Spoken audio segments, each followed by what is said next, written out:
son of Porthos.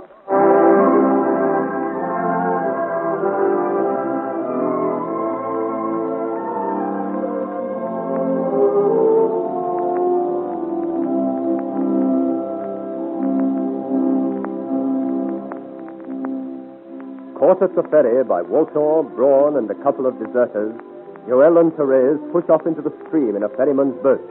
They are followed by Walter, who rides his horse into the river after them, and by a volley of musket fire from the men on the bank. Despite Joel's desperate efforts, the ferryman is killed, Therese wounded, and the Breton himself, apparently hit by a bullet, lies still in the bottom of the boat. Seeing this, Walter gives a cry of satisfaction and urges his tired horse towards the drifting boat. He's down. You hit him. Hold fire, comrade. I can finish him off now. Faster. Faster. The current's swift here and the boat drifts quickly. Come on now. Come on. Come on. What is it? What's wrong now? You had enough, poor creature? I too strong for you? But you served your purpose right. I can reach the boat now, so I'll let you go.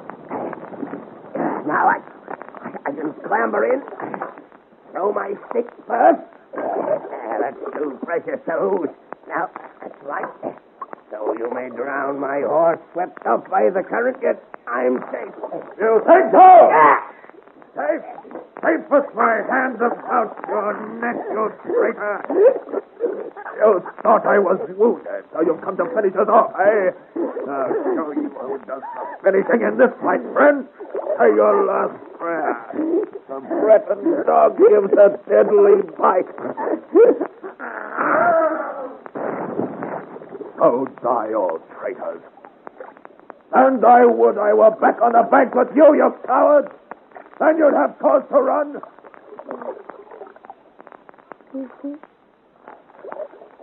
Dead as a doornail. And gone, the traitor. Nothing left of him except his stick here, and I'll throw that after him. No, wait. The stick with the cunning top to it. I'll keep that for a memento. One never knows when such a thing may be useful. He's dead. And so is Brown, and the bunch on the bank who shot so badly have scattered like grain before the wind. Those that were able. You're free, Therese. Free to die, Oh, Therese, forgive me. In the triumph of the moment, I forgot your injury was not make-believe like mine. Here, take my handkerchief to staunch your wound, and I'll get this ill-fated boat to shore as quickly as I can. Are you comfortable there? As comfortable as possible. Oh, honey, I should like to die again. I have never heard such a one for talking of dying. We are not far from the bank now. There's bound to be some habitation there. Oh, I shall be glad to be on land again. Courage, mademoiselle. Courage. We are here. Wait till I reach the boat. I will carry you. Here now. Gently. Put your arm about my neck. I shall be as gentle as I can. I am afraid I am a great nuisance to you. You are light as a feather and no trouble at all. But I feel it would be best if you did not talk. We are safe now. You have nothing to fear. Yes. Who goes there? We are friends. Ah. He has fainted. Perhaps it is as well. Speak of my fire. Who goes there? France! Go around to the front. I am coming. Well, hurry. We have not all day. By my sword, it is the Breton. Monsieur Écrivaux. The Breton of Saint-Germain-Wood. The man who killed Debregi. I should have known the voice. Oh, certainly I'd know that figure anywhere. But we thought you perished months ago in the Bastille. It is a long story. But what are you doing here? In the Musketeer's uniform and stealing out of the river at daybreak, carrying a corpse? She is not dead, but seriously wounded, I'm afraid. See? On my sword, it's a girl. What has happened? I will explain later. Let us think of this poor girl first, for I owe her my life. and would do what I can for her now. There's a farmhouse through the woods way. Follow me, I will take you to it. Good. She needs shelter and a doctor. By the look of her, she needs a priest, not a doctor. Poor girl. I would do my best for her. Well, none can do more than that. Oh, but it'll be good to see the others' faces when they set eyes on you. We all thought you dead long ago. We're all here. Gas, Ericourt, Champagnac too. His Majesty only pardoned us on condition that we fought with Marshal Crécy at Freiburg. I regret that you were punished on my behalf. Oh, speak nothing of it, monsieur. A soldier likes to fight. Lounging around the palace all day is only fit for dandies and soon grows weary. We were honored to act as your second. It was a grand duel, and we've often talked of you since. Where are you for now? For Freiburg. Monsieur, well may that city tremble now that we have such a fighter with us.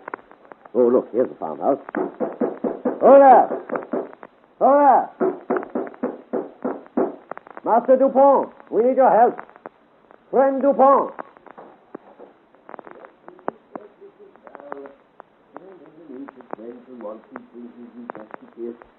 It is as if I didn't know war to be forever bothering a poor old farmer. What is it now? Eggs you want? Monsieur, my companion, she is seriously wounded. If you could give her a bed, Master Dupont. And perhaps fetch a doctor.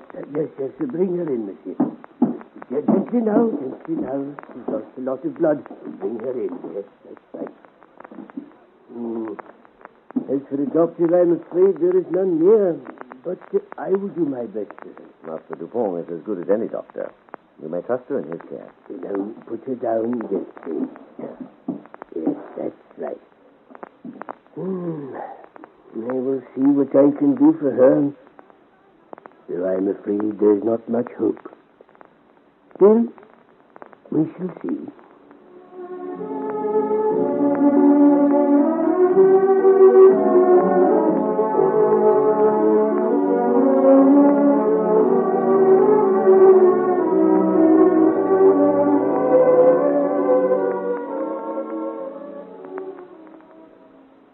Opening her eyes, monsieur. Yes. She is recovering consciousness. But do not be too hopeful. She's very weak. May I speak with her?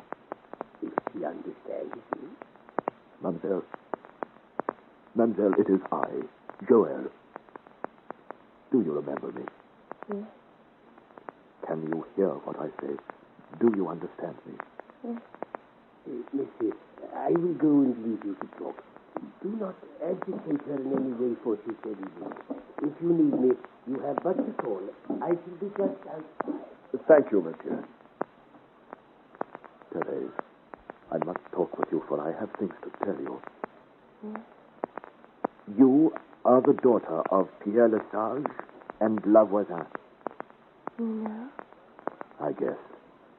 You see, you told me a certain amount while we were waiting at the river. That your mother was a poisoner, that her name was one of terror to all Parisians. I had already heard of you from other sources. There was the coincidence of your name and Walton. It was not difficult to guess that you were La Voisin's daughter. Yes, sir.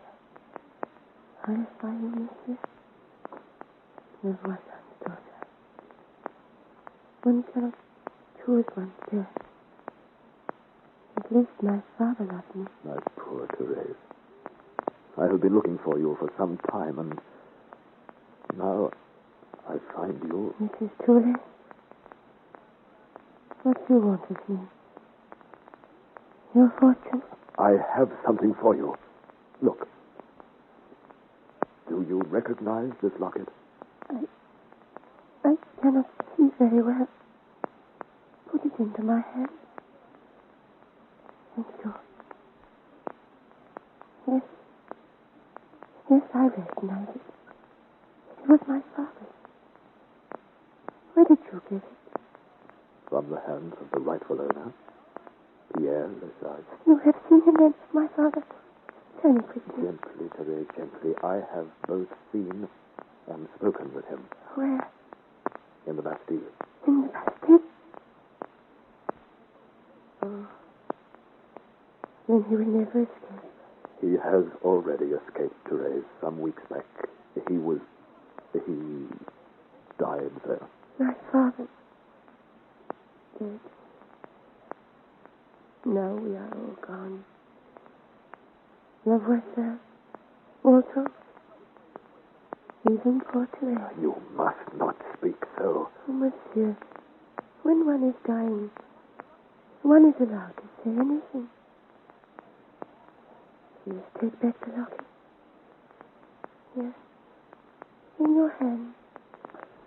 Your father particularly asked me to give it to you. I gave him my promise. He said... It is a talisman. It could bring to you whatever you desired. Riches, honor, power. I don't understand you. It contains a letter. A letter which proves what I told you on the river tablet. That Lamont's planned to... To poison the king? Yes, sir. It is the letter in which he asked Lavoisin and my father to supply the poison. It is a complete confession. And signed. She must have been lovesick to write such a letter. Those whom the fates wish to destroy, they make mad. Monsieur, you understand? Either she or King Louis would pay any price for this letter. Yes, I expect they would. You know its value, then. I gave it to you. To me? To him who witnesses my last moments. As you witnessed the death of my father. But what shall I do with it? What would you have me do with it? Keep the locket to yourself. What was her name? Aurore. Yes? Yes. Keep it for her. Oh, Aurore? Is she in danger? Mademoiselle. Therese. Master Dupont. Come quickly. Master Dupont. She has fainted again, I think. I will have a look. Let me feel her pulse. Ah, monsieur. The girl is dead. It is sad to die when one is young and beautiful, Monsieur Jean. And yet I think she is a peacemaker, though. Probably for the first time in her life. She will rest quietly here. She was one fate treated badly. But it's not for us to judge Therese Lesage. She was not wholly good, but which of us is? And the path she trod was not altogether of her choosing. She saw and knew things which we do not understand. Oh, that she had lived a few minutes longer, I might know. Know what? It is over now. There is no use in wishing. Tell me, are we far from Freiburg? Very close. Sometimes too close for my liking. How go things there? Slowly. Have we not enough men? 10,000 men could be posted around the walls of Freiburg and never take it. It was built to withstand the siege, and men of nature combined to make it practically impregnable. What of equipment? We have fresh artillery, but no ammunition. It's coming, so they say. Ammunition? Of course. What is it, Monsieur? I just remember something. Look. What is going on over there? Oh, some argument by the looks of it. And very little trench digging, which is what they're supposed to be doing hereabouts. Those are cavalrymen. The others belong to the newly arrived corps of bombardiers. Let us see what it is all about. Good soldiers reserve their fighting for the enemy, not their companions. Oh, they're certainly foolhardy to be making so much noise in a part so open and so clearly visible to those on the walls of Freiburg. Their arguments will be stopped by gunfire if they're not careful. How now, friend? Friend, what is this all about? It is the marshal. He is making fools of us all. Improving on nature's handiwork. What's he done? It's all very fine for you Saint-Germain musketeers. Nobody orders you around, humiliating you like this. A soldier should not question orders, monsieur. An order should be reasonable. We are cavalrymen, Chevalier. Yes, we are used as foot soldiers. And not content with that, the marshal now orders us to take pig and spade like any sapper and dig trenches. Quiet! Quiet, lads! Monsieur, please yourself how things stand. It is a cavalry regiment that I command, And as such, they refuse to lend a hand to such dirty work as that. Quiet, men, quiet! I'll see the marshal myself and try to dissuade him from this idea. Meantime, if you want stitches dug, you must ask someone else. Death of my life, this is insurrection. Common sense, monsieur. Everyone to his own task. We are horsemen. But I tell you, Captain, I have the orders from Major General Bastet of the artillery himself. 50 men, he says. Take 50 men and help finish this trench and mount my mortars. Take 50 men. And 50 men I shall take, though I have to drive them with whips to the work. I beg you do nothing of the sort.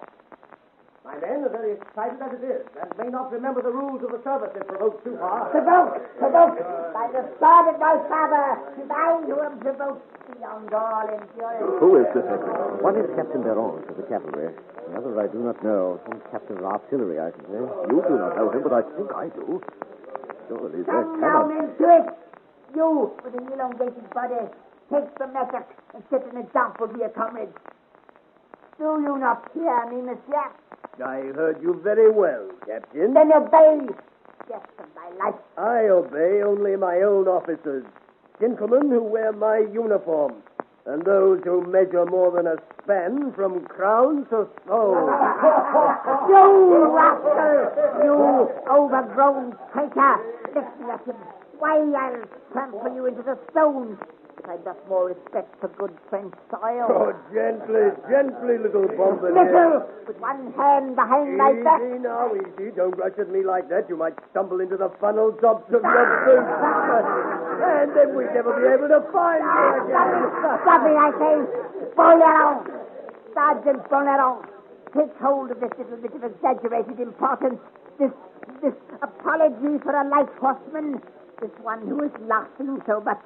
Take him to the provost marshal to be dealt with. Mind what you are doing, monsieur. Do not lay hands on me unless you wish to taste my steel. Stand back there.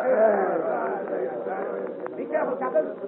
I warn you that my men are in no mood for trifling. Recall your sergeant. Never. Arrest him. I will not be bullied by a mannikin. Mannequin, bombardiers. I'll teach you to call me names. Teach these insolent dogs a lesson, boys.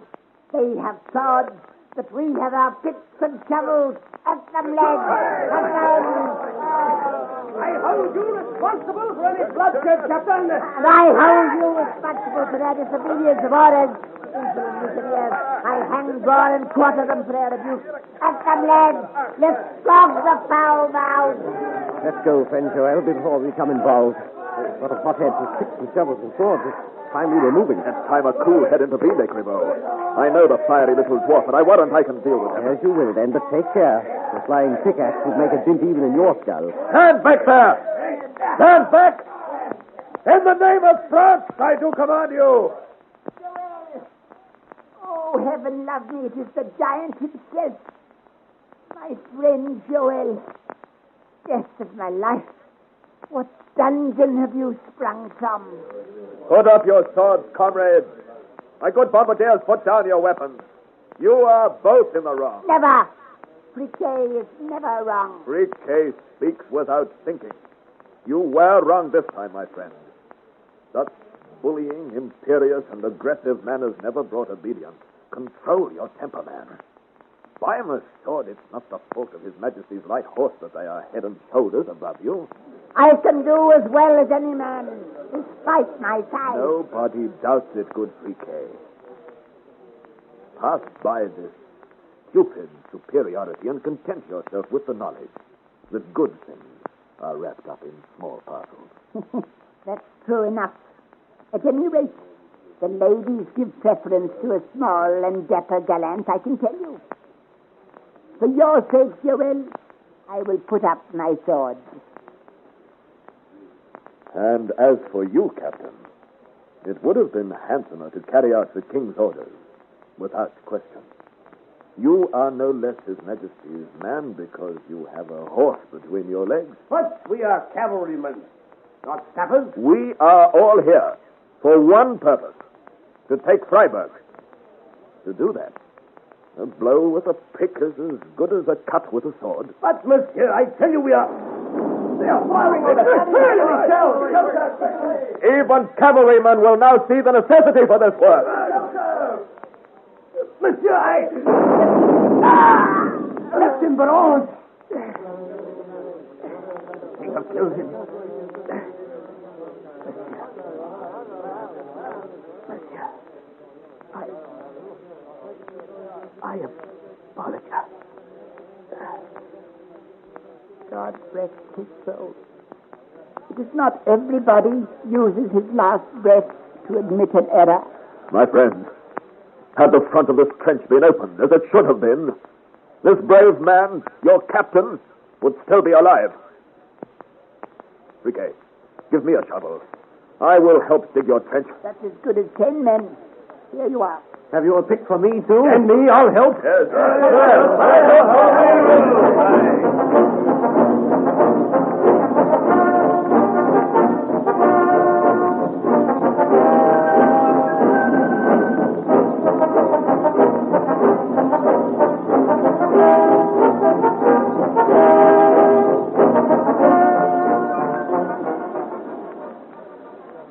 Well, Riquet, there it is.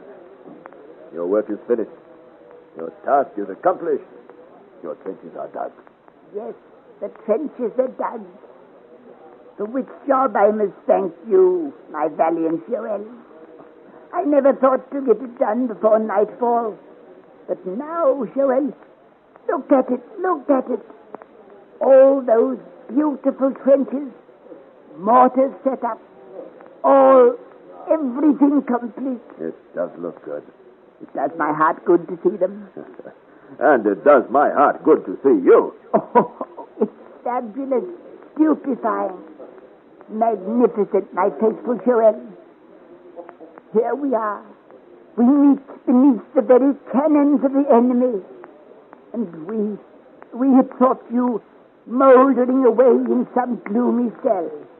I shall tell you all about it. Although we must have some time to spare, for it is a long story. Come then. Now that's finished here. Let's go back to camp. We'll find our good friend Polaron. And you shall tell us all. Oh, the flag in the veil. Wait. I have just remembered. I shall tell you sometime, but not now, for I have work to do. Work? What are you going to do? Take Freiburg single-handed? Perhaps, but not tonight. Tonight, I must see Marshal Crequi. Tonight? Is it important to see him tonight? If I do not see him tonight, Riquet, 30 good men will lose their lives. And we, in all probability, will lose Freiburg. In that case, Joel, there is sorrow ahead. Marshal Crequi is not here.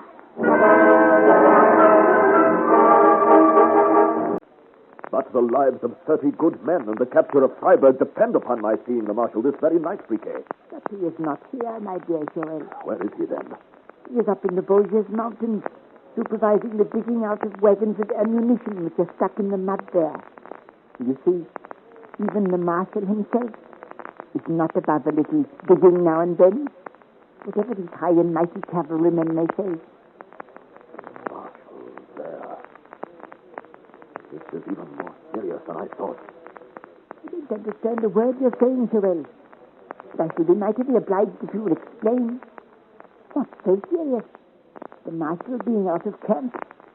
My friend, if you're a Marshal, you don't have to ask permission. It would be a good deal more serious if our ammunition remained in the mud and 50 miles away. It may yet remain there, and the Marshal with it if something is not done quickly. Who is in charge while he is away? A dunderhead by the name of Marmont. A stupid pudding of a man with no initiative and less brains. Then he is no good to me. I need a man with courage, initiative, and imagination. My friend, you are looking at such a one. Friquet, the brave captain of the bombardiers. A man with brains and knowledge of the world. You said yourself, good things come in small parcels. Tell me your troubles then, and see what schemes my lightning brain can devise. I will have to explain properly later, but I will give you the facts briefly. I'm listening, with ears and senses alert. Speak, friend, for Fliquet listens. These ammunition wagons stranded on the Vosges Road are attended by about 30 dragoons, I believe. About that number. That is not very many, should they be attacked. Who would attack them? We are keeping my Lord Duke's men fully occupied here at Freiburg. And Charles of Lorraine alone, though I hear he has the courage of a lion, would not attempt to argue with 30 dragoons and a wagon of ammunition. Duke Charles has found another army, upwards of 8,000 men. What? Deserters mostly, mercenaries without work, since peace is to be signed by His Majesty at Nimwegen. They have gathered at Oppenau, whence the Duke of Lorraine will march them under his colors. Death of my life. You're a fount of information. How do you know all this? Who told you peace was to be signed? Are you in Louis' confidence? And the Duke of Lorraine's also? As the sword of my noble father, I find it difficult to believe these things. Yet believe them you must, for they are true. The Duke's intention is to cut off the ammunition wagons first and then descend upon our armies at Freiburg. And when is he to do all this? He anticipates being in Freiburg by Friday. The man's a fool. A crazy madman led by dreams and hallucinations. Friday. It would not be difficult, having disposed of the men and the ammunition. And the marshal, too, it seems, though that wasn't in the original plan. Fouquet, I must put this information before this man, Marmont. My trusting friend, I, who love you as a brother, find it difficult to believe these revelations. Marmont, whose brain is a vacuum, and whose thoughts run slower than treacle on the cold day. Marmont would not even listen. Well. Then I must do something myself. Aha! Now you're talking. Marmont, he's an oaf with a head stuffed with sawdust. But you and I, Joel, we can do anything. Where shall we start? We will need more than just the two of us. If you wish to get out of camp without letting Marmont know, you can't take too many. If we took a couple from different corps, they could apply for leave to their various captains. Yes. Then, we could meet outside the camp, beyond the sentries, and no one would be the wiser. We do not need very many, just a few men of courage, stout-hearted and true. If we get through to the wagons before they are attacked by the Duke, we can warn them. And if the rebel prince and his partisans get there ahead of us... Then we will take a leaf from their own book and cut them off. They are mercenaries. They will not stand to be attacked from both sides. Mercenaries! How I long to take a shot at them. Bring me my horse. Where is my sword? Let's be off. Quietly. We don't want to wake the whole camp. Show me where I may find Monsieur Écrivaux. He will come with us, I know. And what of the cavalrymen with whom we worked this afternoon? Cavalrymen? A plague upon the lot of them. They are good soldiers, Friquet, and we shall need horses. Besides, you said yourself, we must take a few from each unit so that we may be able to get beyond the sentries without causing suspicion. You are right. I will speak to them. Get me 40 good men, Friquet, and we will put Monsieur le Duc to rout.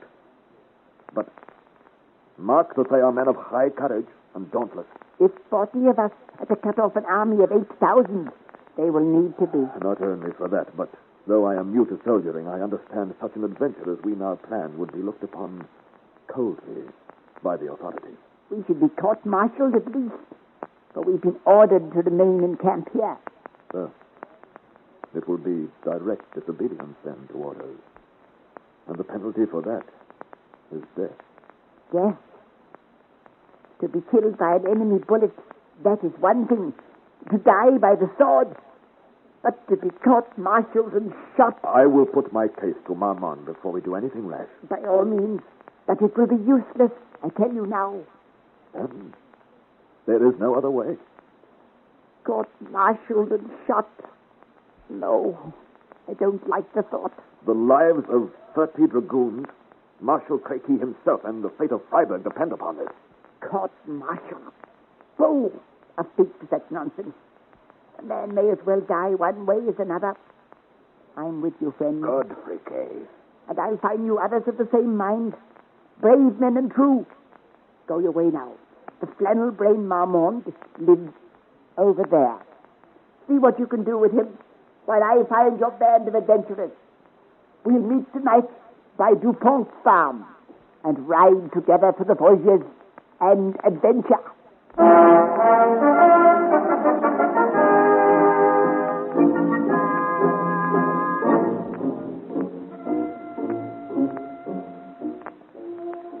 Meanwhile, in the Vosges Mountains, the ammunition wagons destined for the army outside Freiburg are stuck fast in the mud. Spread along the road, the dark shapes of the wagons look like prehistoric monsters caught in the thick black ooze. Beside them, near the trees, the tents that house the 30 dragoons and Marshal Crequi. Still further away, the horses, hobbled and moving quietly in the darkness. It is dark and silent, except for a light in one tent, where Marshal Crequi sits with Captain Gourdon, poring over the map laid out between them. Even if you took the wagons back the way you came, Captain Gourdon, there is no other road that would take you into Freiburg. If there were, Marshal, I should be glad to take it. But even so, we still have to get out of the mud before we can move either way. Yes, of course. But tomorrow you will unload the wagons and then try again. As you say, Marshal, but it will not be easy. You saw for yourself the road is like a bog for many miles ahead. It is likely to get stuck again further along. If you can get but a mile or so ahead, you can turn off here. You see where I point on the map? And make your way up through here, doubling back again to Freiburg. It will take some time. Time fights on our side at present. All our enemy are bottled up in Freiburg. We have but to wait. He has no other army since both Saxe-Eisenach and Leopold have disappointed him. It makes our task easier, too, Marshal. But if we have to watch out for attacks by the enemy, we'd have less time to dig ourselves out. As it is, we keep but 2 sentries posted and feel ourselves safe. What was that? It seems I spoke too soon. We are attacked. We are surrounded there among the trees, hundreds of them, across the road in front of us. What men can these be? They bear the colors of the Duke of Lorraine. Impossible. It cannot be so. Where could he raise another army? The forests are full of deserters, my lord. But we will be taken without a doubt. We are hopelessly outnumbered. I'll go out to my men and see what can be done. I'll report back to you in a moment, Marshal. I'll come with you. No, stay where you are. You're as much undercover as possible here, for you have the mountain rock behind you. But be careful. I'm responsible for your safety. I'll be back. Monsieur, you can see from here. Look, stand here where you are covered by the bushes and yet are high enough up to command a good view. Captain Gourdon is placing his men well around the wagons. They're well covered there. You can see what they are doing. An ammunition wagon is not the cover I'd choose in a fight. A soldier must make the best of what he has. You are right. They're all around us and closing up. You take it. Where did that man acquire such an army? I saw one of them fall. I'll take my oath they are no regular army. Mercenaries, I guess. Here's Captain Gourdon coming back now. Now, how goes it, Captain? Mr. Marshal. I shall try to get you away safely if it is humanly possible. You can see how we're outnumbered. If we could hold out long enough, perhaps word could be sent back to my camp at Freiburg. It's our only hope, and a slender one at that. Yet we must try it. Monsieur, look where the road rises behind there. By that clear patch. Do you see anything there? Where? I cannot see very well. What is it? I can see what you mean. Figures, horses moving this way. Oh, this is the end for the lot of us. They're bringing up cavalry reinforcements. Monsieur le Marshal, this is goodbye to your ammunition. Monsieur le Marshal, they're bringing up cavalry reinforcements. This is goodbye to your ammunition and us with it. And you see how large a force of cavalry is coming? It might be any number. Weaving in and out among the trees in the most extraordinary manner. I could not count them. Yet they see... Devil's taken, what are they doing? Why, what is it? You believe in miracles, Marshal? I believe they're friends, not enemies. Oh, heaven be praised if that is so. How could such a thing be? I believe you are right. Look at them. Look at them. We are saved. They are our men. And see the confusion they've caused among the rebels. No soldier likes to be attacked front and rear.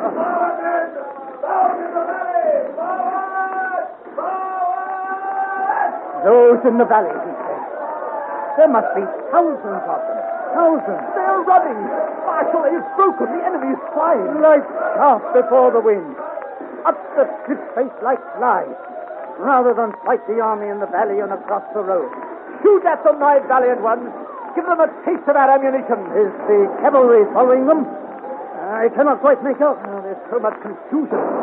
They're disappearing into the night in the forest as though they'd never been. Mercenaries are good at that. Mercenaries, I have no doubt they were. Look, there is the leader of the cavalry. Over there, in that torchlight. And they're not giving chase. Come, I'm anxious to meet them. Monsieur! Captain! Captain! Hold there! What? He's gone. He was there. I saw him in the torchlight. There are the hoofprints of the horses in the mud. No further sign of them. How could such a regiment as that disappear so quickly? Oh, perhaps we were mistaken. Perhaps they did chase after the rebels and are away over the mountains by this time. Perhaps it was a ghost who saw me. A spirit. Ah, the leader whom I saw in the torchlight. No, Captain, that was no spirit. It was too big for any ghost, unless it were the ghost of Hercules. I cannot quite understand it myself. But we are saved, and for that we must be thankful. I only hope someday I meet that very solid ghost.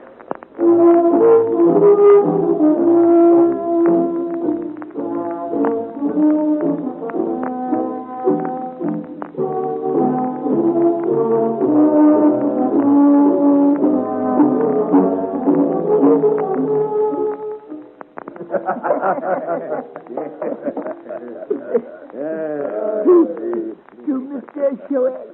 Oh, I beg his pardon. Chevalier Joel. The man who's big enough to fool an army. Drink up, Bon Larron. It was not a very big army. Death of my life.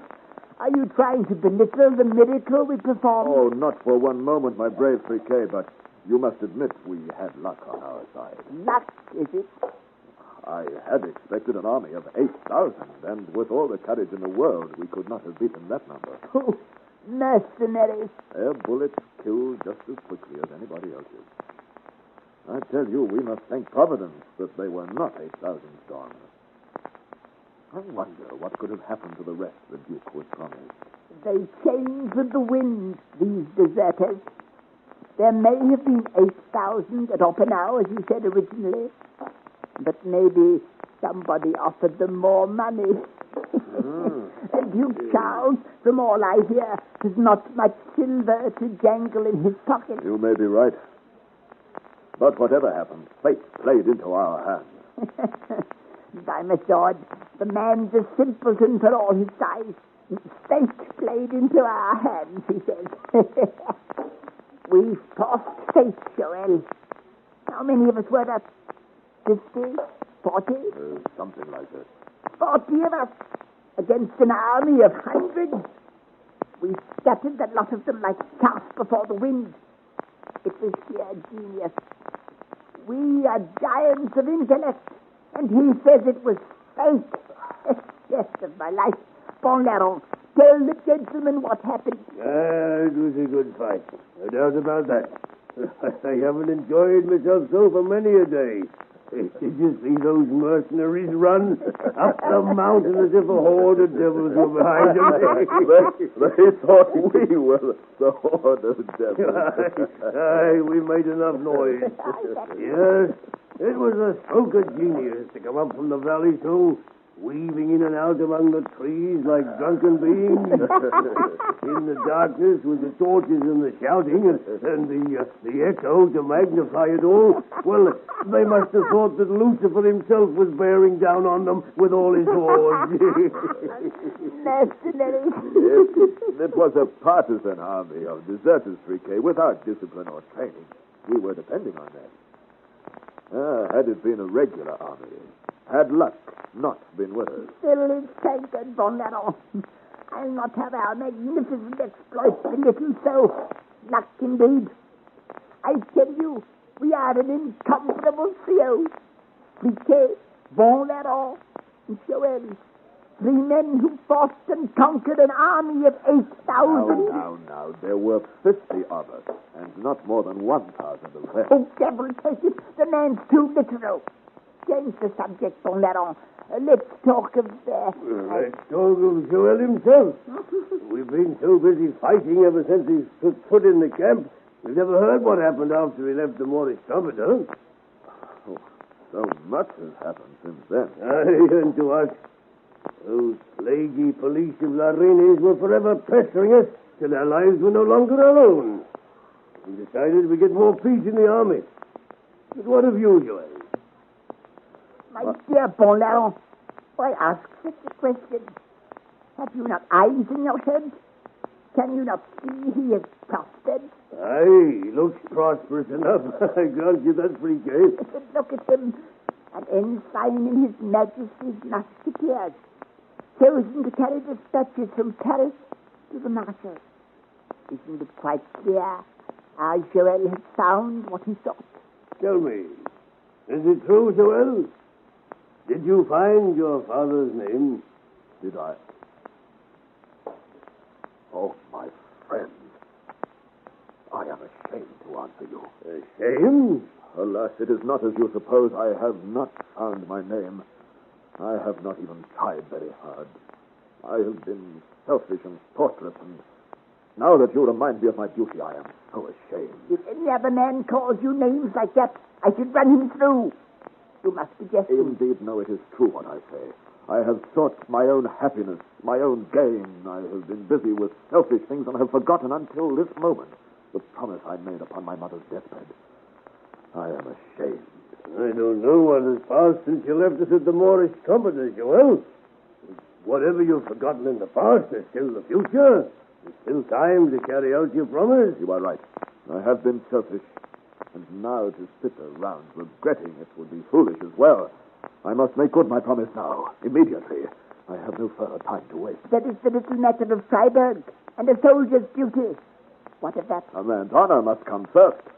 Surely, if I go to Marshal Créqui and put my case before him simply and openly, there is no question that he would grant me leave. Aye, fair-minded, a man of honor. Then I will see him at once. You may as well get some sleep first, friend.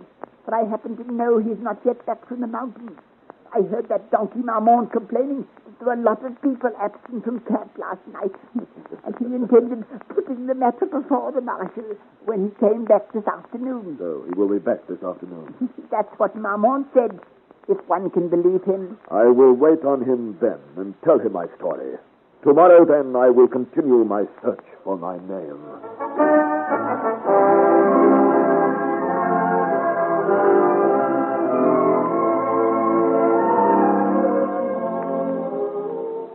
Marshal Créqui, the Lord, the ensign we expected with dispatches from Paris is here. Good, send him in. This way, Chevalier. The Chevalier de Loc Maria from Paris. Come in. My lord, I bring dispatches from Monsieur Levet in Paris. Thank you. Captain, sit closer a moment. Yes. Is something wrong, my lord? Oh, no. It was just your height and build. There can surely be few among His Majesty's Musketeers as tall as you, nor as broad. Truly, with such a one as you at their head, quite a small company could frighten an army. Yes, my lord, I should do my best. And the dispatches. Thank you. Yes. Ay, devil take me, what is this? Do you know the contents of these dispatches, Captain? No, my lord. Yet there is one that deals with you personally. With me? It is a special request from the King. His Majesty particularly asks that I keep you by me throughout the whole campaign. The whole campaign? It seems His Majesty is anxious for you to distinguish yourself, so that you may return to the ladies of the court with honor. That is very kind of His Majesty. He requests? No. It is a command that you remain with us and have every opportunity of distinguishing yourself. You have begun very well by bringing your messages through over a dangerous route. By your size, I do not doubt you will be useful to us, even if only to frighten the enemy into believing we are more than we really are. Yes, my lord. As I say, you have begun well, and I am proud and grateful. If there's anything I can do for you, any request you wish to make? The king's orders, my lord marshal, they are quite explicit. I mean, there is no way in which I can leave the camp. They are quite definite, Captain. The king requests... No, it is a command that you remain with me until the end. Under no circumstances am I to permit you away from my army. Under no circumstances. Then I am afraid, my lord, there is nothing you can do for me. Nothing at all. Forsooth, marshal, I had a great favor to solicit of your bounty, but it would be unreasonable to mention it now. You were anxious then to leave the camp? Yes, but no matter. A soldier must obey his orders. What the king wills must be done. I shall just have to content myself now in doing my duty in whatever company His Majesty has appointed me. You are with the new cannoneers. I will recommend you to Captain Friquet. Friquet? I know him well. He and I are old friends. I should not have thought you were the right size to endear you to the little Friquet. He took a little persuading. But we are fast friends now. Good. I am sorry that I cannot grant the leave you wish. But as you say, a soldier must obey orders, and at least you will be with friends. I shall just have to finish off this campaign as quickly as I can. Oh, that will be kind of you. We have been here a long time. Can you not give me some idea of the length of the campaign? On what does it depend? Will it take much longer? My dear boy, my very new soldier. And look, I will show you. Come over here. Yes. From here you can see Freiburg. I see it. Behind those walls is the end of our campaign. That city perched up there in front of us is the sword of Damocles, hanging over our staff. But how long? That is the place from which Duke Charles reckons to swoop to tear Lorraine from us. Well, it belongs to him. He has a foothold from which to spring forward to attack. A place to rest when he wants to recruit. A line of retreat in case of defeat. Yes, sir, I know all this, but how long? Freiburg taken, we have the key to Vienna. And the hopes of Duke Charles are gone forever. And that, my young friend, is why I am bound to take Freiburg. If it is so important, then why not take it at once? Man, you are too hasty. It is well to be brave, but only fools are presumptuous. Look closely at the city. See how the castle is built as if it were encrusted in the very mountain. It would present difficulties, I admit. That's handsome of you. Without having hippogriffs on which to mount you, it is impossible without the certain loss of half my men. And if I were prepared to waste life like that, what should we gain by taking the castle? There is still the garrison to subdue and the population to overcome. Of course, I see that, but you are impatient to begin. My friend, I have conducted many such a siege as this. One sits and waits. In the end, one wins. Believe me, when the time comes, I will show you the way. But when? How long will this be? Who can say? These things take time. So I see. By the look of concentration on your face, by the way your fingers close about your sword, you are planning something, monsieur. I should be obliged if you would tell me. Marshal, given the opportunity, I could take that citadel by myself. By yourself? Oh, fine man. Then what is stopping you? You mean you would let me try? If you have an idea in your head, use it while you can. Go ahead, take Freiburg. If you want to make a sublime madman of yourself, who am I to stop you? Tell me what you want. I will help you. Marshal your hand upon it. You are a great soldier. God willing, Freiburg shall be ours tomorrow.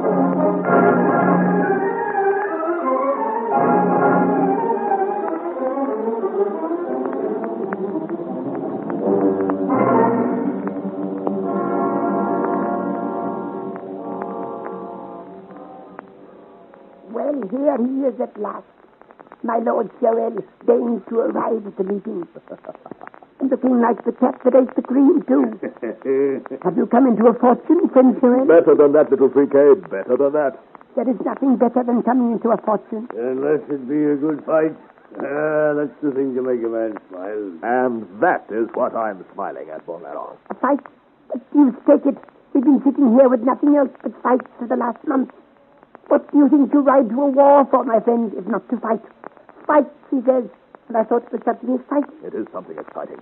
I am going to take Freiburg. Just because he... What did you say? I am going to take Freiburg. Paul Mahalin, dear kind Paul Mahalin, feel his pulse. The man is ill. Frightening a couple of hundred mercenaries last night has gone to his head. Monsieur, you are new to soldiering.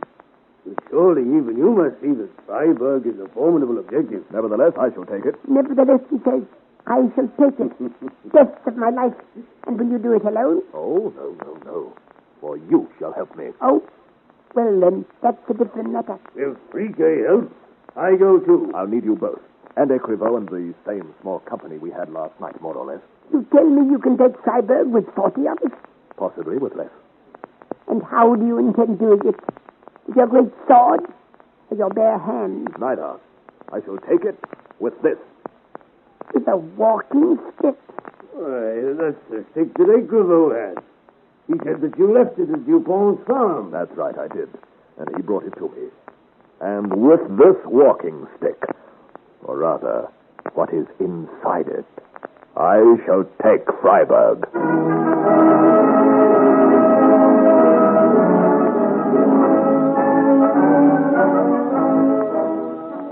And as Joel's plans are being made and carried out, the wily old governor of Freiburg is preparing for his supper in the great vaulted banquet hall of Freiburg Castle. He is a middle-aged man, this Governor Schultz, a great mountain of a man who looks what he is, a gourmet, and one not likely to let the small matter of a siege interfere with his appetite. Food. Food and wine, Otto. The best things in life. Now, what have we here? Oh, chicken estrelita and moselle. Otto, a sonnet worthy of the greatest poet. It is a great soldier, Colonel Schultz, who can talk of food and wine so lightly when his town is besieged. What is a little siege compared with chicken estrelita? I tell you, Otto, beneath this gleaming silver dish is romance. A dish conceived in a great brain and executed by a master for the pleasure of a king. Chicken estrelita was first made to tickle the palate of the King of Spain. Did you realize that, Otto? No, Colonel. You have been too busy worrying about the siege, Otto. You have a plebeian mind, my friend, that cannot soar above such mundane matters. Pour the wine, please. I do not worried about the siege, Colonel. Why should I be? Now, be careful, Otto. Treat it gently now. It is Moselle, the best wine the stupid French have ever made. Bottled sunshine, Otto. Why I should worry about the siege? You cannot pretend you like having an army camped upon your doors. They do not incommode me. My good Otto, the walls of Freiburg are thick, and we have a good store of provisions. They cannot last forever. Nobody suggests they should. Duke Charles has promised to send relief to us, and on that promise I am content to wait in peace. But suppose something has happened, suppose he cannot come. The prince has never failed us yet, Otto. He is a gentleman, an honorable man of his word. Yes, Colonel. So we wait for him. We have more guns than the enemy, and more ammunition by the look of things. We keep a good guard, and pound away consistently at their entrenchment. Confound it. Cannot a man eat in peace? Enter. It's you, Captain. Didn't they tell you I was dining? I dislike to be interrupted at a meal. Well, come in, man. Don't stand there spluttering. What's the matter? Colonel, I have to announce the arrival of a messenger from my Lord Duke Charles of Lorraine. What? Confound confounded man, do you realize you're spoiling my dinner? And what nonsense is this you talk? A messenger from the Duke? It is true, Colonel. In fact, 2 messengers. How could they get through to us? The French are fools, it is well known. But surely they'd not let messengers penetrate their lines. I don't know how they managed it, but we observed them running towards us, Colonel. The French were shooting at them, and our pickets did likewise. And they were not hit? They stood the double fire grandly and jumped into our moat shouting, "Friend, friend," so that we cast a rope and hauled them onto the rampart. They are now in the guardhouse drying off. What sort of men are they? Not Frenchmen. The little one is dark, Spanish perhaps, and the other more like a Saxon, a giant of a fellow. It's my opinion that the discrepancy in size confused the French and prevented the two being killed. Though at one stage I thought they could have caught the giant, had any of them enough courage to come near him. Well, let them be brought in at once, and I will interrogate them while eating. A barbarous practice, but it cannot be helped. I'll see them both, and if there is anything double-faced in their story, you may warn them. I'll hang them both from the highest rampart, and no discrepancy in size can save them. Bring them in, Captain. Let the messengers advance 2 paces so I may see them properly. The long and the short of it, eh? Well, which of you is the spokesman? I am Herr Schultz. The giant, eh? Do you belong to Germany? No, Colonel. I am a native of Lorraine. And your friend? He is from Spain. You say you are charged with a mission from Prince Charles. What proof can you give that you do not come from Marshal Greggy? I have proof. Oh, one moment. Lend me your bayonet, Captain. Oh, you are safe. Never fear. I only want to split the seam. Thank you. There. Safe from French eyes. Sewn within the lining of my jacket. Here, Colonel, are my credentials. Thank you. To Colonel Schultz, Governor of Freiburg. It is my lord's memorandum paper without a doubt. It is quite genuine. You can see his personal cipher. I am not doubting it. I know his writing. We wish you to receive the bearer of the present note with honor due an envoy of ours. How is it this note refers to but one of you? It was thought originally I should be able to manage alone, but then I encountered difficulties, and it seemed safer to have my friend Juan with me. If I did not manage to make it, and my size was against me, I thought a little one like Juan would slip through to you. He has the courage of a lion, even if he isn't as tall as some. How did you get through the enemy lines? We went into the marshal's camp under pretext of selling cherry brandy of our own making out of a cask we carried in our cart. The French will always stop fighting to start drinking, and they were interested in my cherry brandy. And then, watching our opportunity, we slipped into the trench and would have got through without much trouble, but my height gave me away among all these midgets of Frenchmen. What is the matter with your friend?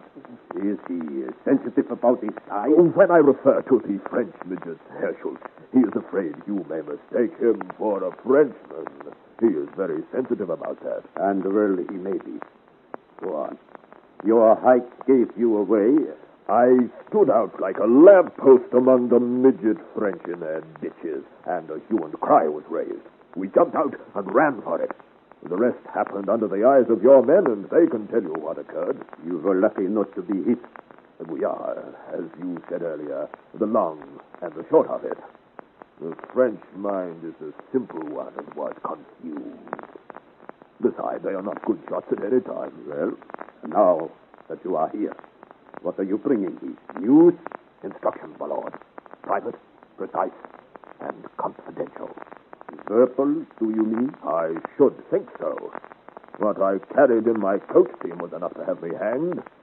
The Duke would not allow his messenger to carry, except in his head, the plans for the delivery of your city.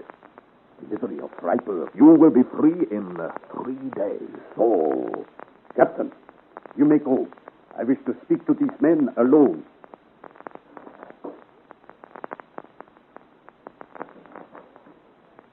Now, we are alone.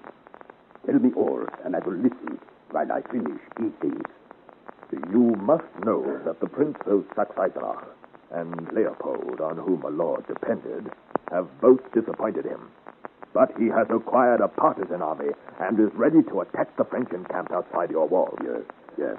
He wishes you to lure the enemy onto the wall already mined in preparation for them, and apply the torch when a simulated retreat from you has brought them over this volcano. Then, when these, the most daring of the French, are blown sky high, have the free companies charge with your regulars and the garrison issue from the other gates to rout the demoralized force. When must all this take place? At the same time that the Duke and his army make their attack, the signal shall be a rocket, which the Duke will send up from a house on the other side of the Rhine, in a direct northwest line from here. That is good. A rocket as the signal. The double attack at the one time. The Prince and his troops on one hand, and I with the garrison and the people on the other. Craigie and his men won't be able to stand the nutcracker treatment, friend? They haven't a hope, Herr Schultz. We squeeze the nutcracker, and the prize falls into our lap. By the way, comrade, do you happen to know all that my Lord Duke put into that note about you? I think so. Yet you remain tranquil? The Lord advised you to put a bullet through my head or hang me with a new rope if anything in my behavior struck your excellency as suspicious. Oh, so you do know all about it, then? His Highness most kindly read the lines to me with stress on those concerning myself. He has a great sense of humor, Prince Charles. And so have you, my fine Lorena.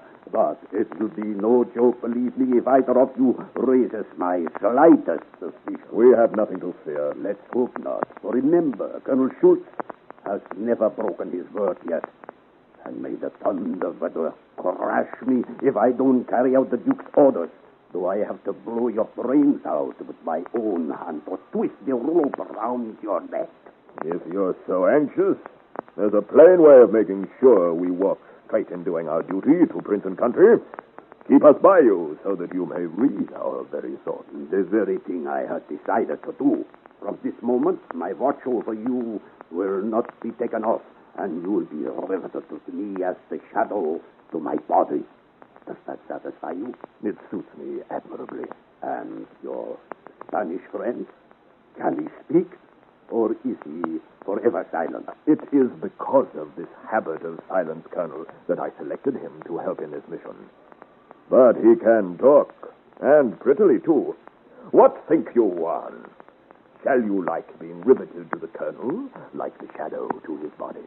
I am glad to become, if only for a while, the shadow of the eminent warrior, Colonel Schultz, whose prudence, valor, and military science are a household word among the soldiers of Europe.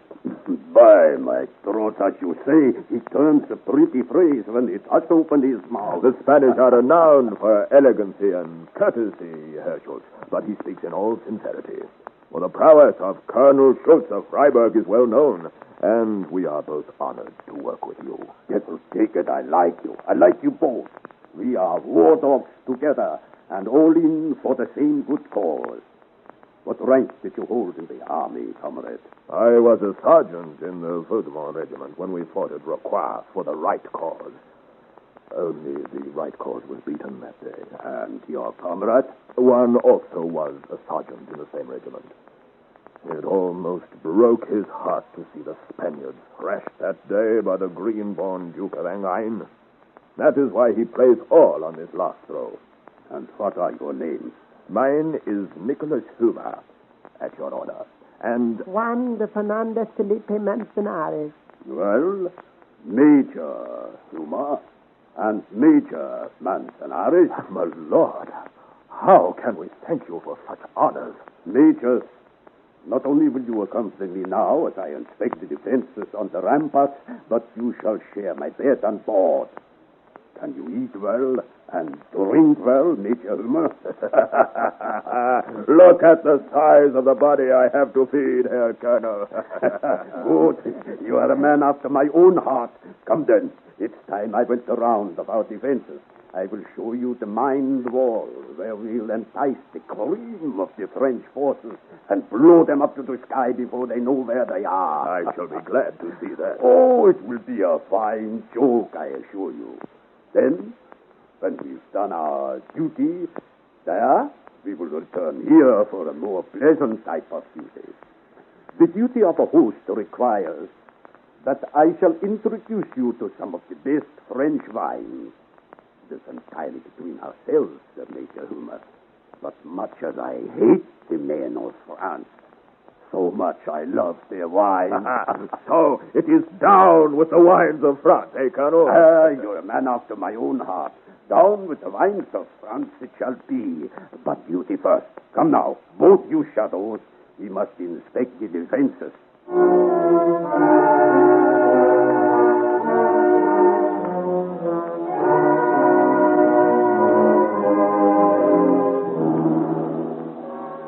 And it's down with the wines of France. For when Freiburg's relieved, we shall soon replenish your cellars, Colonel. What more can the soldier ask, Major Humor? His duty done for the night, a roaring fire in the grate, and a dozen bottles of good French wine. And fill up the glasses again, comrade. It's a night for drinking. My lord, the word and countersign for tonight. Eh? Word and countersign? Then come here that I may whisper it, fool. Do you think I'm going to shout such things at the top of my voice? Yeah, my lord. No, my lord. Make up your mind, you idiot. It is Vaterland. Vaterland. Have you got it? Yeah, my lord. And here are the keys for the night. Good, good. Now be off with you and shut the door. There's a confounded draft. Yeah, my lord. Hold fires on the walls. The night is as black as the muzzle of an unclean gun, and the rain is falling fast. So much the better for the watchers. Good night, Corporal.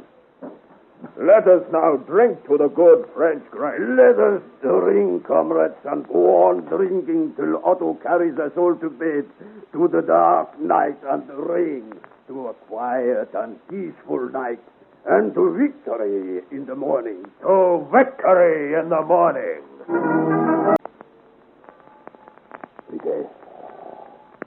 Riquet, are you awake? Of course I am. It is more than can be said to mine host. Don't wake him. Wake him.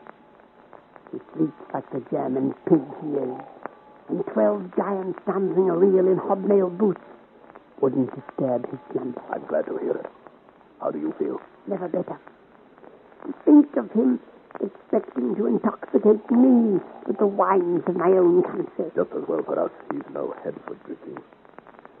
If his ears hadn't been muffled with drink, he'd have soon recognized the Breton ballad I sang. He was so besotted, poor fool. He thought you spoke Lorraine dialect. My heart dropped when you began to sing that song from Brittany. I thought he'd recognize it for sure. Let him sleep now, for there's a surprise waiting for him in the morning. Victory in the morning, he said.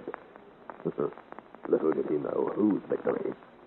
Come now, we've work to do, and just an hour to do it in, for that was 11 o'clock we heard strike.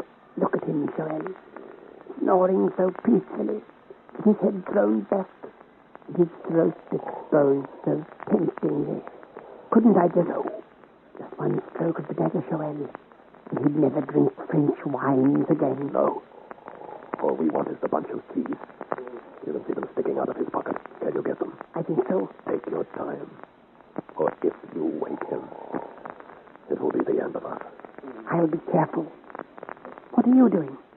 Selecting the colonel's hat and the mantle. I think his sword may be useful, too. How do I look?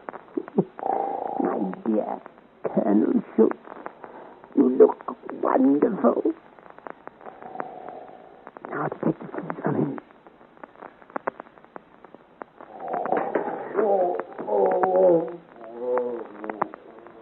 Is he still asleep? Death of my life. of me, Joel. The wine must have gone to my fingers. They were all thumbs. Here, you take them.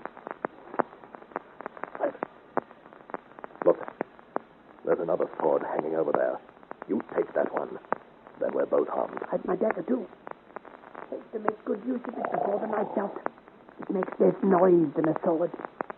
Not that I'm not grateful to her, Colonel, for leaving me a sword. There.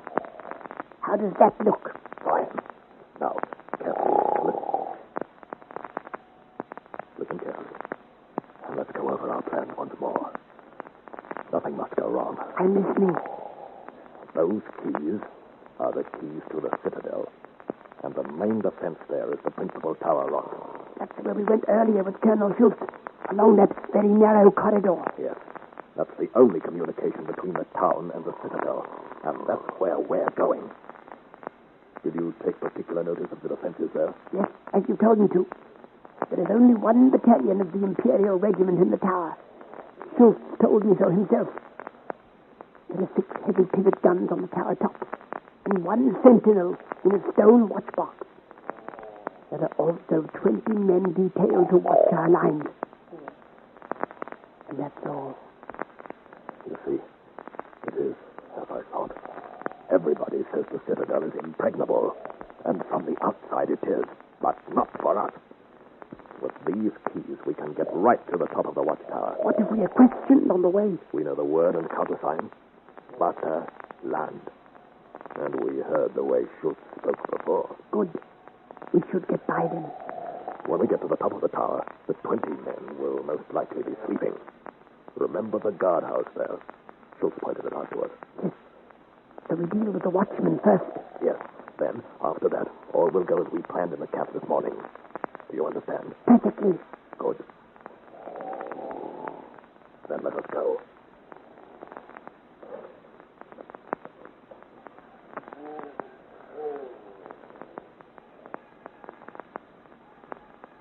Follow me closely. Keep your hand on your sword. And remember the geography of this place, as you saw it with Schultz. I'm with you, comrade. Come then. Our best ally now is silence.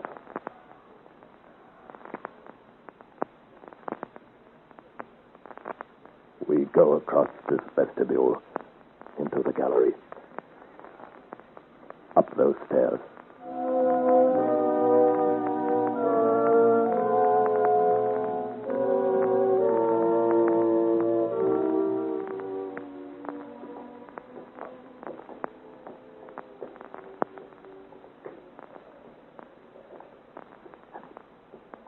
It's a door here. Have you a key for it? I think so.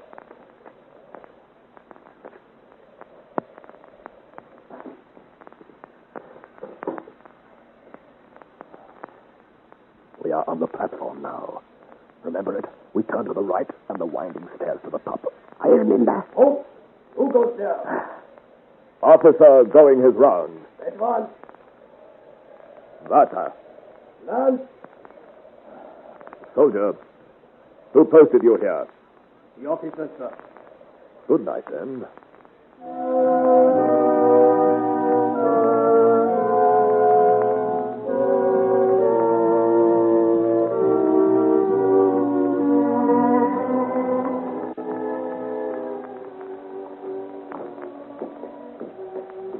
Surely we must be almost there. I feel nearer to heaven than I've ever been before, and giddy from those stairs going round and round. The tower is over 200 feet above the moat. But here we are. Here is the grating. Wait till I find the key.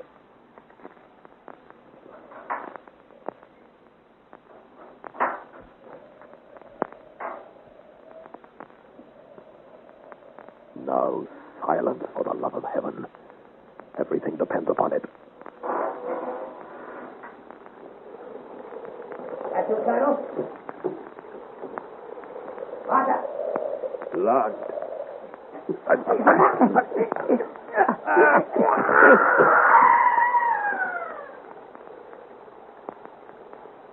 think I heard. No. There's no movement from the guardhouse. They're all asleep. The wind drowned any noise. And the moat drowned the sentry. Heaven rest his soul. How far did you say it was to the ground? 200 feet. I hope I didn't throw him on any of our lads. Oh, well, that's one way of letting them know we're at work. 12 o'clock. Then we'll be waiting. Come round here behind the sentry box. That's right. Now we're headed on to work quickly. Wait until I get this rope from around my waist. That's what I thought.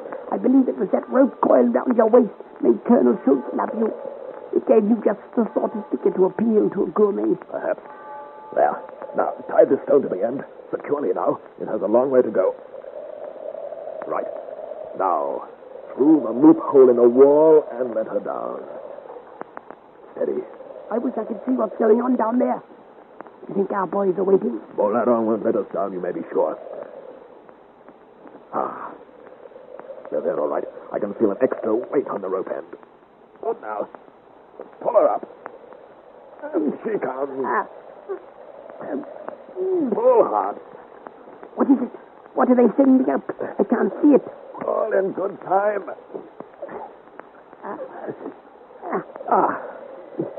Look, that's a rope ladder.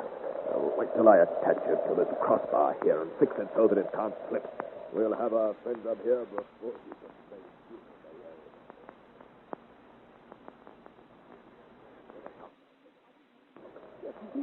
Swinging up towards us like monkeys. It's the Germans we'll make monkeys of. Oh, heaven bless them. Here they come. Passengers for heaven, this way, please. Halos on the left. This is no time for joking.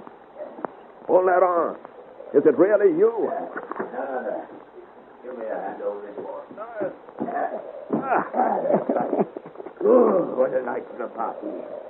Tell me, how are things going? Very well so far, but we mustn't be too sure of ourselves.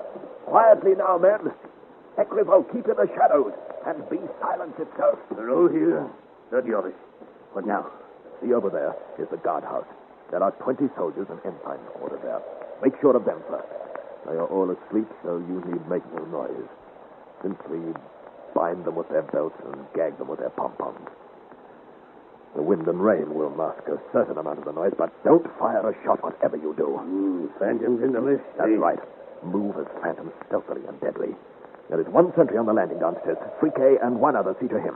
I have left the grating open. Ecrivo, you take some men and see to the 6 guns. They are pointing at our line to reverse them. Turn them onto the town. Now, bung around the guardhouse and the men there. Come, comrades. Joey. Look. There's someone moving. They're not all asleep. No. Quietly now. You follow in the shadows. I'll see to him. Huh?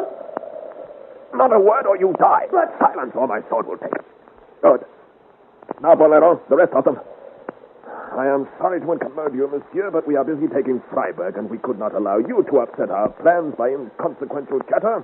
We will not hurt you or your men if you show sense in doing as we ask. Pardon while I fix this gag. Is that comfortable? Good. Now lie down when I tie your hands. It will not be for long, I assure you, for Freiburg will be ours in the morning.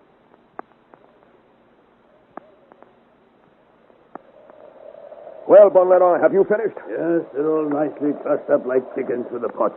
It quite makes me hanker for the good old Moorish trumpeter just to see them. And here's Ecrivo. The guns are turned. Now, Friquet. Where's Friquet? He went down with one other to take the sentry. It wouldn't have taken him all this time if things had gone his way. Did anyone hear anything? No. What could have happened? There's not a sign of him down the stairs. Not a sign. Or a sound of anybody. What could have happened to him? Things have gone so well, so perfectly up till now, but if Friquet has been taken, then we are all lost. He isn't down on the platform. I can see from here. There's not a sign of anybody. The sentry gone too? Nobody at all. I don't like it. What can have happened? There's no shooting. No alarm has been sounded. Would we have heard it if it had? Up here on the roof, the wind drowns most sounds. So far, we've had reason to be thankful for its moaning, but now, I don't know. Monsieur, there is another noise about the wind and rain. I can hear it. I cannot. What sort of a noise? A noise of rushing water. Oh, it's probably the moat, swollen with the rain and churned up by the wind. No, it's not the moat. I can hear it plainly. It's water running, and it's only just begun. The noise of the boat has been going on all the time. You're hearing things, Jacques. Don't trouble the captain with such nonsense now. We have other worries on our minds. But I do hear water rushing, sort of muffled, as if it were in a pipe. Monsieur, I am a countryman. I'm used to hearing small sounds. My father always said, Jacques has ears like a rabbit. You can hear a back squeak. And I tell you, monsieur, there is a sound of rushing water. I believe you, Jacques, though I cannot hear it myself, but I do not see how it helps us now. If only I knew what had happened. If only I knew where Friquet was. Why, master? I'm right here. Do you want me? Friquet? What happened? Were you caught? It takes more than a German to catch Friquet. But I kept you waiting. We were beside ourselves with worry for you. What have you been up to? We went down to the platform to deal with the sentry, as you told us to. It wouldn't have taken you all this time if things went well. Besides, you were not there. I looked. Oh, it didn't take us long. We dispatched Master Sentry before he could open his mouth to ask our business. Then we went for a little walk. Come now, Friquet. This isn't the time or the place for such nonsense. What have you been doing? Some mischief, I'll be bound. Alas, you do not trust me. But listen, I've done good work for France tonight, and Louis himself should kiss me on both cheeks for it. Do you remember the mined wall, Joel? Yes. The trap for... What did Schultz call it? The trap for the cream of the French forces? Yes, go on. What have you done? Well, I couldn't resist it. I took a good look at that wall when Schultz showed it to us, and I noticed the water tank not far away from it. When we'd finished off the sentry on the platform just now, I thought I'd take another look at that wall. Why? It seemed a pity not to turn the tables and make it a good joke on the Germans. Besides, so long as that wall was left mined, it would be a danger. So, Yes? I did a little engineering work there, and the contents of the tank are now running merrily into the mined wall. What? When they come to set it off, they'll discover their powder is waterlogged. The water is... Oh, Friquet! Oh, my little Friquet, you are a giant of intellect. See, I did hear running water. You see, I told you. What is he talking about? He has ears like a rabbit, and I'm beginning to believe it. Just as well for us, the Germans haven't. But come now, we must prepare for the morning. Friquet, because of what you've done this night, you shall have the honor of taking down the Lorraine flag and running up the standard of France. But remember, friends, we still have far to go. And though the Germans haven't ears like our friend Jacques, yet silence is still our best ally. There, that's the end of that flag. Now, up you go, my beauty. How those Germans will blink, Joel, when they open their eyes to see the lilies of France floating over Freiburg.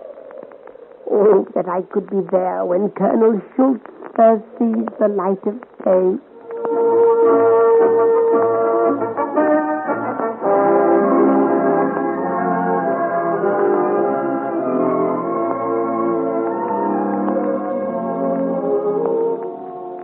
But it is a captain of the garrison who has the honor of waking the governor of Freiburg.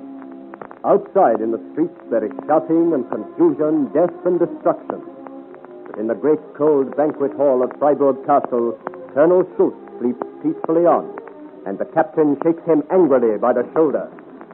Colonel Schultz! The man, Colonel, wake up! Go away, Otto, go away. It's not Otto, it is I, Captain Schumann. Oh, upon my sword, I've a mind to let the drunken be. Colonel, wake up! Freiburg is about to surrender. What? War is ending. What are you talking about? Colonel Schultz, I have the honor to report that the flag of France now floats above the citadel. What? What's that? Captain Schumann, what are you doing here? I am trying to tell you, my colonel, the standard of France now floats above the citadel. There is fighting in the streets. Where's Otto? And by my throat. Where are the messengers? Humer and the Spaniards, eh? What's happened to them? I don't know anything about them, but I don't suppose it matters much. I am trying to tell you, Freiburg is at the point of surrender. Are you mad? What has happened to everyone? What's all that noise in the street below? I think you had better do some explaining while I get my sword and see what is happening. You won't need your sword. And you can see from here what is happening. Look. You can see through the window what I see is true. The standard of France is flying over the citadel. Heaven protect us. And the guns. Our guns. Yes. As you see, they are trained on us. They are bombarding us from without and within with a new type of projectile that makes a lot of noise and does even more damage. Merciful heaven. They've hit the guild hall. And the cathedral and most other things, too. There isn't much of the city left. Why wasn't I informed? Why didn't somebody come for me? How long has this thing been going on? Colonel, there is considerable confusion, as you see. I don't think anybody thought of you. Was that the wall? Have they blown the mine wall? No. They tried that earlier. But somehow the water from the fire tank has got into the powder. Then it is quite hopeless. Is there no way out? My lord, you are as good a soldier as any when you are sober. You see the position. The enemy hold the citadel while their comrades advance in steady columns from the outside. We are helpless. Completely at their mercy. No. This is the devil's work. There's confusion beyond description in the town. Destruction and carnage throughout the city. In the very skies rain fire and brimstone. What can we do but surrender? Never. Give me my sword. Wear your sword, by all means. For the time has come to surrender it. Listen. I hear nothing. That's just it. The bombardment has stopped. That means we have surrendered. The garrison at the gate has surrendered. Open the window, and you will see them opening the gate for the French marshal. I don't want to see it, then you shall hear it. Listen. You hear the triumphal music of the French. The Marshal of France is entering the gates of Freiburg. And why? Because our colonel looked too long upon the good French wine and slept too long beside the fire. Listen to it and shiver in your shoes. For it's you, my good colonel, who must surrender your sword and offer up the keys of Freiburg to the French marshal with all humility and reverence. I will not listen. Nor shall I kneel before the French marshal. No fool from France shall make me bend the knee. He may take Freiburg through some devil's trickery, but Colonel Schultz, never. Oh, though the rat has made his plans for leaving the sinking ship, eh? You will be sorry that you spoke like that. Perhaps. Yet now that Freiburg has been destroyed, I doubt if there is room in my heart for any other sorrow. Tell me, what do you intend to do? I have my plans. Yes, I suppose so. And they say the old castle is full of secret passages. It is logic to suppose one of them leads out into the forest. It is a pity you will not be able to use it. What do you mean? Put down that gun. It will do no good at all, of course. But I loved Freiburg, Colonel Schultz. And I do not like to see her betrayed. I cannot let the man who betrayed her leave her in her last hours. This is the end of you, comrade, as well as of Freiburg. Of neither of us. Look over there. What? Where? Down! Such an old trick, my captain. You are a loyal soldier, and as such it is a pity to kill you, but it was you or I, and I have things to do. Now, my sword. Yeah, that's right.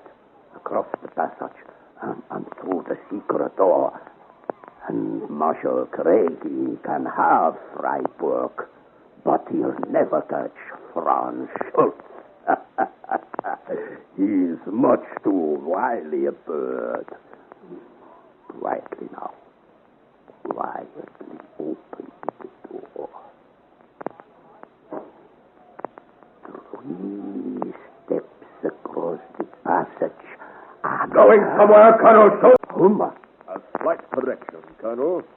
Captain Joel of Locmaria of Marshal Criquet's army. What do you want? What are you doing here? I came for you. My dear Colonel, you were such a good host last night that I am anxious to introduce you to my commander, Marshal Criquet, who is now entering the city. I was just going to get my cloak and hat so I could meet him with due ceremony. This cloak and hat, Where did you get them? I borrowed them last night. They were most useful, I assure you, but I am no thief and have brought them back to you that you may dress suitably for the handing over of Freiburg. Never. What did you say? Never. Freiburg you may have, but Franz Schultz, never. So you were running away, my friend. What a good thing I came along in time. Marshal Criquet would have been most disappointed not to have met you. But you are too late. Look there. Well, now I have you. No, you haven't. So you thought I would fall for such a trick as that? Oh, Colonel Schultz, you must be desperate indeed to try such a thing on me. Oh, no, my friend, don't edge around that way, for I am ready for you, and my sword shall speak for me if you go too far. Then let it speak. So you've tried to shoot me and failed. Now you try the sword. Yeah. You may be oversized to frighten little children, but I'm not afraid. You stand between me and my friends. Do you think I will let you live? Do you think I, Franz Schultz, will kneel before the French marshal and offer up my sword? Yes, monsieur, I think you will. Then you think wrongly. On the other side of you, there's a door, a secret door, which will take me to the forest and freedom. Do you think I will let an overgrown Frenchman stand between me and freedom? You would fight better, monsieur, if you talked less. A young upstart like you. They all think they can fence these days, but it takes a master to know the way. I was taught by one of your own men. That should amuse you. A French Musketeer taught me to use a sword. That's why I find your attack so easy to overcome. I know all your thrusts. Here's one perhaps you do not know. I call that the thrust of Porthos. Well, monsieur, have you anything to say? I am at your mercy, Captain. No, do not shiver, Colonel. I will not kill you. At least, not yet. There has been enough death in Freiburg this day. Besides, you have work to do. Work? I brought your cloak and hat. It is your duty to hand your sword and the city's keys to my Lord Marshal Criquet. I don't intend letting you miss that ceremony. Come now. My lord is waiting in the square. I will carry your sword for you, just in case. Are you ready? And march!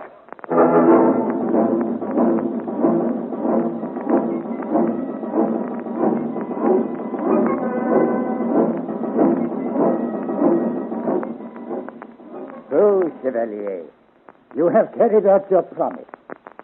And we now look at Freiburg from the inside. It is to you, Chevalier, we owe this victory to the King's arms. And to my comrades. Of course. I have already spoken with Captain Criquet and the good Bon Laurent. You are all to be congratulated on this day's victory. The impatience of youth has done well for itself today. Our campaign is over. Over? You mean... Technically. The ceremony in the square half an hour ago, when Colonel Schultz handed over his sword and the keys of Freiburg. At that moment, our campaign was over. With the capture of Freiburg, we have drawn the teeth of the Prince of Lorraine. France has no more to fear from Duke Charles.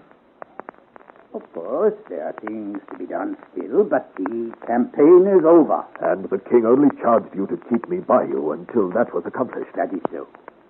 But I have one more duty to require of you. Oh, the Lord, most willingly would I serve you in any way, but I am most anxious. You will not mind this duty, Chevalier, I assure you. Here are the flags handed over to us today by the enemy, the standards of the Imperial Regiment, the Connacht, and the Town Guard. Someone has to ride with them to Saint-Germain. You mean I am to take them? None is more worthy of the task, and none has better reason to make haste. My lord, the king shall have his flags without delay. I shall leave immediately. I knew I couldn't have chosen a more eager messenger. The keys of Freiburg also must be carried to His Majesty, and these I am entrusting to Captain Frique. So you will have company on your journey. I am more proud and happy than I can say. Take the flags then, Chevalier, and may good luck ride with you. I have no need to say that I am proud to have commanded such a one as you. You may rest assured that His Majesty will be notified of your part in the capture of Freiburg.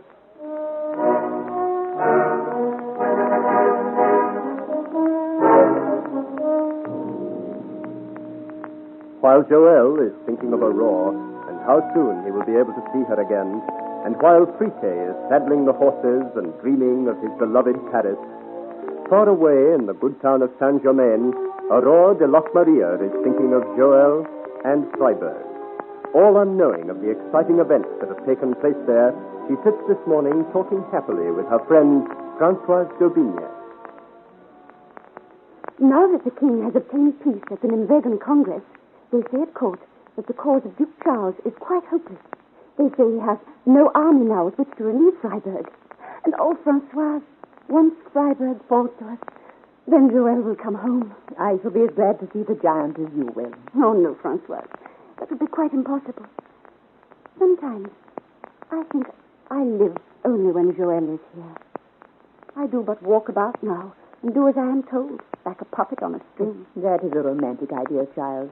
But it isn't safe to be too pliable in this court, particularly when you are in a position of influence. Oh, you speak as though I were the most important person in the court. And I am only the Queen's reader. I speak for your own good. Oh, dear Françoise, you look after me as well as all the children, don't you? But you've no need to worry. I am much too busy now to get into mischief. My Lord Montpensier has driven us all to distraction these last few days. I vow if the King had come home yesterday, we'd have been wrong to... What is it you say? What's the matter, Françoise? You knew the King was due back from Nimwegen yesterday. No, I did not know. You did not tell me, and you know how little contact I have with the palace, even though I live so close. Oh, well, it doesn't matter. I meant to tell you. Oh, child, I wish you had.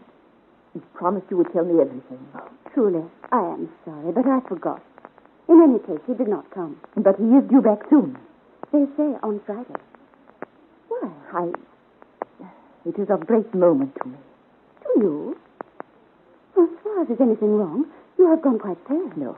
No, of course there is nothing wrong. But why were you so distressed? Why was it so important that you should know when His Majesty returned? Has it something to do with the Marchioness? No. At least she is out of this. No, it was something quite different.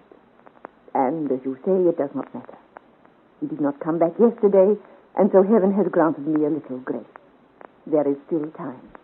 I do not understand what you are talking about. Never mind. It is nothing. What time are you due back at the palace? Oh, immediately. With His Majesty returning this week, you may imagine the state Montpensier is in. And everyone else, for that matter. The arrival of the King seems to bring every intrigue and scandal and doubtful scheme bubbling up to the top again. Everyone has an axe to grind when the King comes home. I'm glad you realize all this. Oh, it has nothing to do with me. I'm just a simple country girl, well outside all these plottings and plannings. And your friend, the Duke of Almada, is he outside it too? Oh, I should think so, because of his official position. I do wish you liked him better, Françoise. He has been so kind to me. And since it was rumored that the King was returning, he has made time to see so much of me. As if he knew how tired and busy I was. He has kept a most fatherly eye on me. That is very kind of him, I'm sure. He thinks I am looking pale. He thinks Lord Montpensier is working me too hard. He wants me to take some potion. No. Françoise, what is the matter? If you are not well, Aurore, you should see Her Majesty's doctor. He would prescribe for you. But there is nothing wrong with me. Unless perhaps I am tired and lonely for Joel. Then do not take this potion recommended by the Duke. Why, you speak as if it would poison me. But I have taken it before. You remember I told you how the Duke looked after me that time on the Sumoa Road when you... Yes, I remember. But this time, Oh, Aurora, take care of yourself, I beg of you. Of course I shall. Don't worry on my behalf. Oh, and now I must go. I'll come and see you again soon. Goodbye, Francoise. Goodbye, Aurora. Goodbye, child. Honorin will let you out. And would you send him back to me? I have a message for him to deliver. I will. Goodbye. Oh, heaven help the child. Her eyes are too clear to detect the web that closes around her. Where is my quill and paper? I hoped I'd not have to write this note. But now I have no choice. To Chevalier de Locmaria, Freiburg. Oh, is that you, Honorin? Come in. I have a message for you to deliver. It is most urgent and most confidential. I can trust it only in your hands and... Oh, my lady. Madame la Montespan. What are you doing here? Marchioness. Madame de Montespan, What are you doing here? I have come to visit the children. Have you anything against it, Francois? No, of course not, madame, but I did not expect you. That is obvious. You expected Honorin to take a message. A very private message, I take it. It was nothing, madame. I did but dramatize when I spoke thus. I will ring for Honorin and give it to him. I will take it if you like, Francois. Jean has not yet unsaddled the horses. He could deliver it for you with more speed than Honorin. Oh, no. No, thank you. I will give it to Honorin. Oh, la, Francois. What an intrigue. To whom is this note addressed? That it is so mysterious and important. Too important to entrust to any hand but Honorin. It is to a friend of mine, madame. Oh, I do assure you, it is of no importance at all. It seems you are taking a deal of trouble with it. Do not bother to clutch it to your bosom, so I'm not going to snatch it from you. In any case, here is Honorin, so you may give it to him. You rang, madame? The Marchioness de Sougier has an errand for you, Honorin. I have a note I wish delivered. It is very important. Very important, Honorin. Only to be trusted to your hands. As you love me, Honorin, see that it is safely delivered. Oh, fie, Francois. You will turn his head. I will deliver it, madame. Go at once, then. It shall be done immediately. But wait. Yes, milady? I would have a word with you before you go. Oh, please, heaven, he does not give it to her. It bodes no good here. You understand, then, Honorin? I understand, milady. Then you may go. There now, Francois. That little matter is settled to everyone's satisfaction, or at least to mine. Yes, my lady. Of course, I should be gratified to know to whom the note was addressed. But I do not suppose you choose to tell me. No. Well, in that case, I shall guess. Was it to the Breton, Francois? I thought so. The Breton. The Musketeer to whom you once bade such an affectionate farewell. My lady, you are quite wrong. I wouldn't worry to deny it, my dear. What I see by your face, my guess is right. That is one of the disadvantages of having an honest face. It is hard to lie. So it was the Breton. A pity. You might have saved your time. What do you mean? The Breton is dead. Dead? Joel dead? I cannot believe it. Yes, it is true, for I arranged it myself. You? You need not sound so surprised, for you have always known my method of treating those foolish enough to stand in my way. There was too much of the Breton for my convenience. Joel is dead. Then it is no use. No use at all, Francois. All that intrigue and mystery for nothing. The Breton is dead. Dead in Bondy's forest with a bullet through his heart. Are you certain he is dead? There is no doubt of it. Did you witness the deed? There was no need.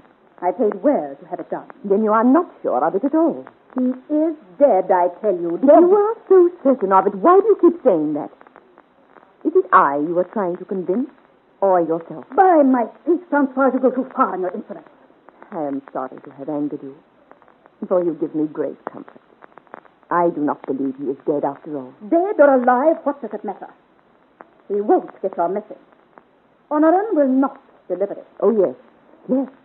If Joel is alive, Honoran will give it to him. He at least is one I can trust.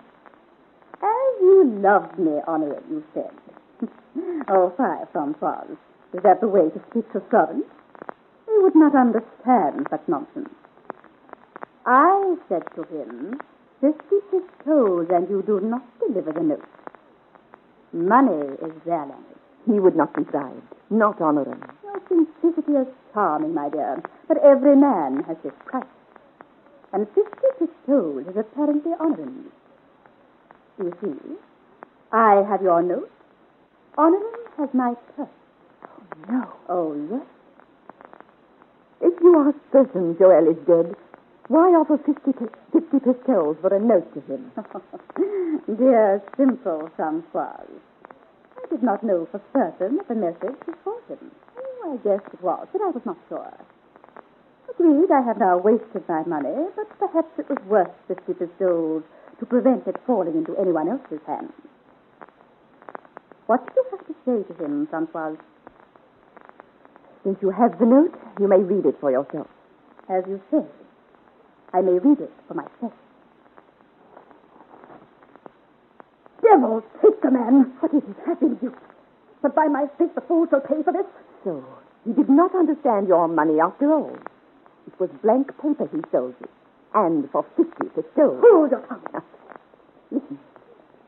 What is that? Open the window. Who rides there? Ride, Honoran! God speed you! So he's gone.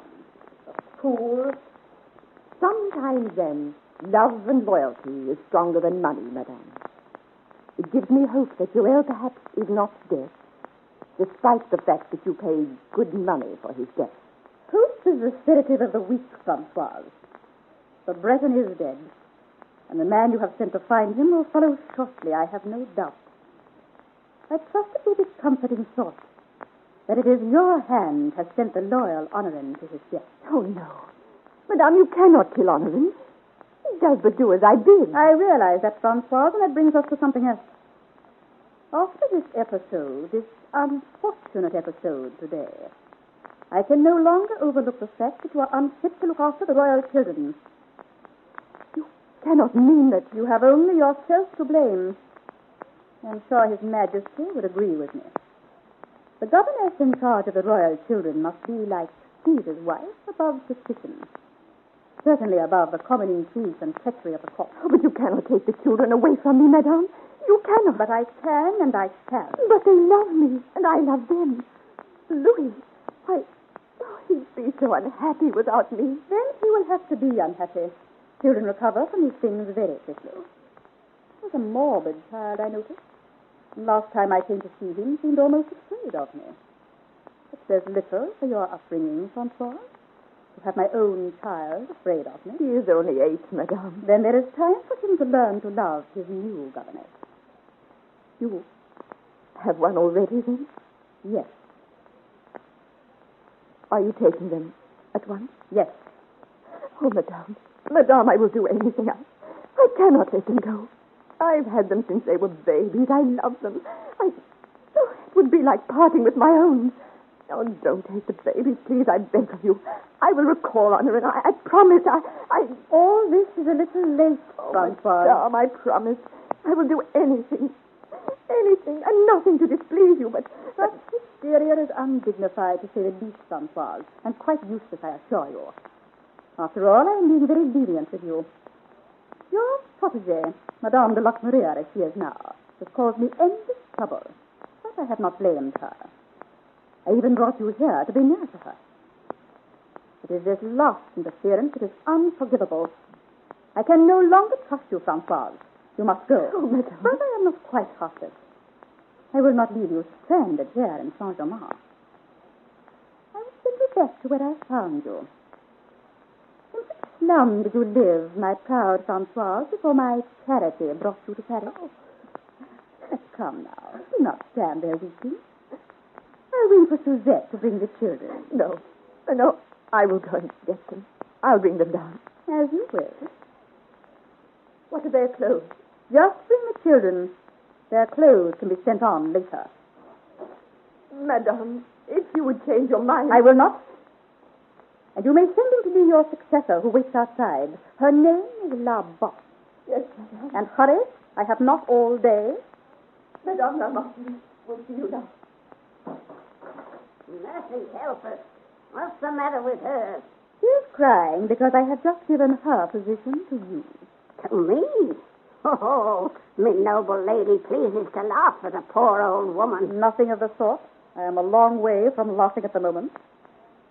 I have just promoted you to the rank of governess to the royal children. But, me lady, I'm no nursemaid. At least you should be able to concoct soothing spirits if they prove fretful. Which is why you kept me by you, eh? You want to be rid of these children, perhaps? Certainly not. They are my surest method of bringing the king to my side. But you are right. I have kept you by me for the benefit of your witchcraft and those of my enemies I may wish to dispose of. You have already told me that the Breton lies dead in Bondi Forest, despite the fact that there has been no further sign from either Walton or your brother, the lockmaker. Are you still certain of this? The crystal never lies, lady. Dead as a doornail in Bondi Forest. I saw him clearly. You have nothing to fear. All is clear before you. I hope you are right. Meantime, since your brother appears to have deserted us, you must find me another, for I have another job to be done. Without fail, noble lady, without fail. I'll do anything for one who'll someday be Queen of France. Good. But I've a task for you, too. It seems to me that taking the children and sending Francoise away is not quite good enough. I have a lot at stake. I feel the gentle Francoise would be better in another world.